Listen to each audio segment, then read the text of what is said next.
Alors, le rythme d'alternance évolue au cours de la formation avec des séquences académiques et professionnelles de plus en plus longues. En première année, le séquencement est tout d'abord d'un mois à l'école, puis d'un mois en entreprise, ensuite 2 mois et enfin 3 mois, 3 mois. En deuxième année, ce sont des durées de 3 mois qui se succèdent.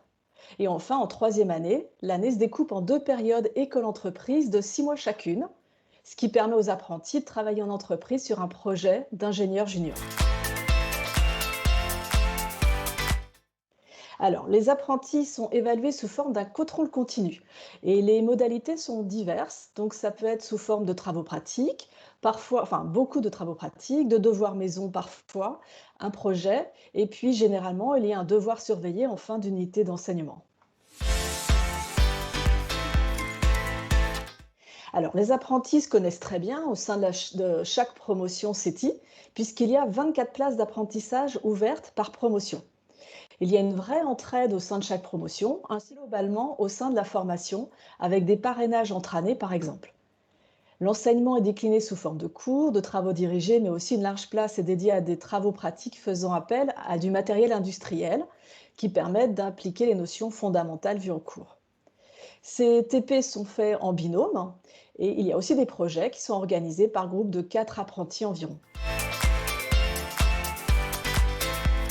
Alors, les intervenants de la formation CETI sont principalement des enseignants-chercheurs du CNAM appartenant à des laboratoires de recherche reconnus. Les enseignants-chercheurs, dans le cadre de leur activité de recherche, travaillent en lien fort avec les industriels du domaine de l'électronique. Ils sont donc bien au fait des compétences exigées par l'industrie. D'ailleurs, de plus, des ingénieurs en poste dans l'industrie contribuent ainsi à la formation CETI dans leur domaine d'expertise en intervenant dans une unité d'enseignement ou par le biais de conférences pour les troisièmes années. Dans le domaine des sciences économiques, humaines et sociales, les intervenants sont plus diversifiés. Certains sont des enseignants-chercheurs du CNAM appartenant à des laboratoires de recherche reconnus. D'autres sont des experts en communication ou en management. Il y a des juristes et même une comédienne. Alors, en première année de la formation, ce sont les bases fondamentales des systèmes électroniques qui sont enseignées, comme les mathématiques ou le traitement du signal, analogique ou numérique, mais aussi le langage de programmation VHDL dès cette première année.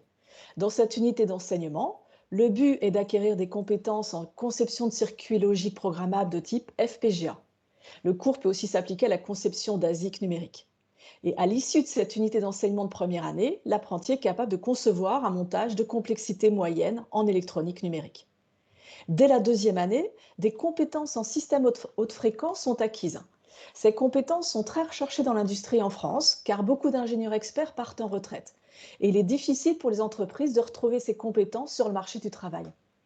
Dans la formation CETI, vous montrez en compétences par le biais de cours et travaux pratiques de conception assistée par ordinateur pour la conception de circuits passifs RF planaires, circuits d'adaptation haute fréquence, la conception de circuits analogiques actifs et passifs à des fréquences RF et micro-ondes.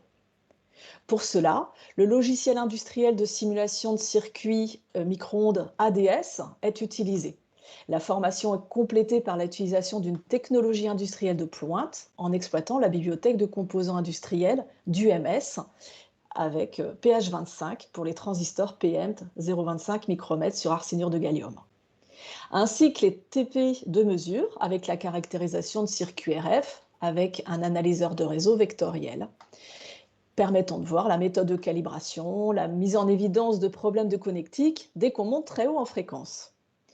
Parallèlement, vous montrez en compétences en électronique numérique et mixte. Vous apprendrez à concevoir un dispositif électronique complet implanté dans un composant programmable de type FPGA, incorporant un processing system ARM en utilisant un FPGA Xinc de Xilinx. Et vous apprendrez à maîtriser les aspects de co-design de ces systèmes, c'est-à-dire le développement conjoint matériel-logiciel. Alors, dès la deuxième année, deux spécialisations sont proposées. Une spécialisation orientée télécommunication et une autre embarquée. Ces spécialisations viennent compléter le tronc commun dont je viens de donner quelques grandes lignes juste avant. En troisième année, les enseignements de spécialité prennent encore plus de place dans la formation.